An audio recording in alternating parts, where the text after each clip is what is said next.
राजस्थान में एक मामला चर्चा का विषय है और हर तरफ इसके बारे में लोग अपनी प्रतिक्रिया दे रहे हैं और कहीं ना कहीं लोगों में गुस्सा भी है। राजस्थान के उदयपुर से सामने आए इस गंभीर आपराधिक मामले ने कॉरपोरेट जगत की और शहर की कानून व्यवस्था पर सवाल खड़े कर दिए। एक आईटी कंपनी में मैनेजर के पद पर कार्यरत महिला ने अपनी ही कंपनी के शीर्ष अधिकारियों पर चलती कार में सामूहिक दुष्कर्म का आरोप लगाया। पीड़िता की शिकायत है कि आधार पर पुलिस ने कंपनी के सीईओ, एक महिला एग्जीक्यूटिव हेड और उसके पति को गिरफ्तार कर लिया है। मामला सामने आने के बाद प्रशासनिक और सामाजिक स्तर पर हलचल तेज हो गई। पीड़िता के अनुसार 20 दिसंबर को कंपनी के सीईओ की बर्थडे और न्यू ईयर पार्टी शोभागपुरा इलाके में एक होटल में आयोजित की गई थी। वह रात करीब 9 बजे इस कार्यक्रम में पहुंची थी।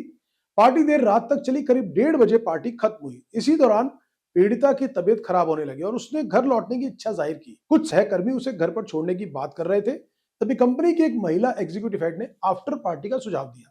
आरोप है कि इसके बाद पीड़िता को एक कार में बैठाया गया। कार में पहले से ही महिला एग्जीक्यूटिव हेड का पति और कंपनी का सीईओ मौजूद थे। पीड़िता को यह बताया गया कि उसे सुरक्षित उसके घर तक छोड़ दिया जाएगा। रास्ते में कार एक दुकान पर रुकी जहां से स्मोकिंग से संबंधित सामग्री खरीदी गई। इसके बाद कार के अंदर ही पीड़िता को स्मोक कराया गया। पीड़िता का कहना है कि कुछ ही समय में उसकी हालत बिगड़ने लगी और वह सामान्य स्थिति में नहीं रही। इसके बाद की घटनाएं उसे स्पष्ट रूप से याद नहीं। पीड़िता ने अपने शिकायत में बताया कि जब वह उसे हल्का होश आया तो उसे अपने साथ गलत हरकत होने का एहसास हुआ।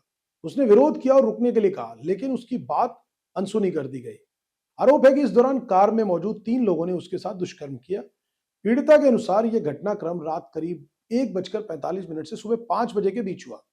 सुबह के समय जब उसके घर के पास उसे छोड़ा गया, जहां से वह किसी तरह अपने घर पहुंची, कुछ समय बाद जब उसे पूरी तरह से होश आया तो उसे शरीर में दर्द और चोटों का एहसास हुआ। उसने देखा कि उसकी एक ईयरिंग भी गायब थी और उसके कपड़े अस्त व्यस्त थे। इसके बाद उसने पूरी रात की घटनाओं को समझने की कोशिश की। इसी दौरान उसे याद आया कि जिस कार में वह रात भर थी उसमें डैश कैम लगा हुआ था। पीड़िता ने कार के डैश कैम के ऑडियो और वीडियो रिकॉर्ड को देखा। रिकॉर्डिंग में मौजूद बातचीत और आवाजों से उसके संदेह को बल मिला। यही तकनीकी साक्ष्य आगे चलकर पुलिस जांच का अहम आधार बना। इसके बाद पीड़िता ने उदयपुर पुलिस में औपचारिक रूप से शिकायत दर्ज करवाई।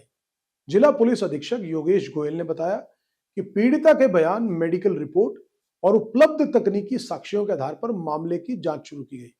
जांच की जिम्मेदारी अतिरिक्त पुलिस अधीक्षक माधुरी वर्मा को सौंपी गई है। पुलिस के अनुसार मेडिकल जांच में शरीर पर चोटों की पुष्टि हुई है, जिससे प्रथम दृष्टया गंभीर अपराध की आशंका सामने आई। पुलिस ने त्वरित कार्रवाई करते हुए आईटी कंपनी के सीईओ जयेश प्रकाश सिसोदिया, सह आरोपी गौरव सिरोही और उसकी पत्नी, जो कंपनी में महिला एग्जीक्यूटिव हेड के पद पर कार्यरत है, को गिरफ्तार कर लिया है। तीनों आरोपियों को न्यायालय में पेश कर आगे की कानूनी प्रक्रिया अपनाई जा रही है। एसपी योगेश गोयल ने बताया कि पुलिस इस पहलू की भी जांच कर रही है कि पीड़िता को नशे की हालत में लाने के लिए किसी विशेष पदार्थ का इस्तेमाल तो नहीं किया गया। कार में लगे डैशकैम का ऑडियो रिकॉर्ड जांच के लिए बेहद महत्वपूर्ण माना जा रहा है। इन्हीं तकनीकी साक्ष्यों के जरिए घटनाक्रम की कड़ियों को जोड़ा जा रहा है। पुलिस का कहना है कि मामले की जांच हर एंगल से की जा रही है ताकि सच्चाई सामने आ सके। गिरफ्तार आरोपियों में जयप्रकाश सिसोदिया, निवासी Sky Marina apartment, Sukhadia circle Gaurav Sirohi, हाल निवासी हितवाना अपार्टमेंट सुखेर और कंपनी की महिला एग्जीक्यूटिव हेड शामिल है। पुलिस अधिकारियों के अनुसार जांच अभी जारी है और यदि जरूरत पड़ी तो इस मामले से जुड़े अन्य लोगों से भी पूछताछ की जाएगी। उदयपुर से सामने आए इस मामले ने कार्यस्थलों पर महिलाओं की सुरक्षा और भरोसे को लेकर एक बार फिर गंभीर बहस छेड़ दी है।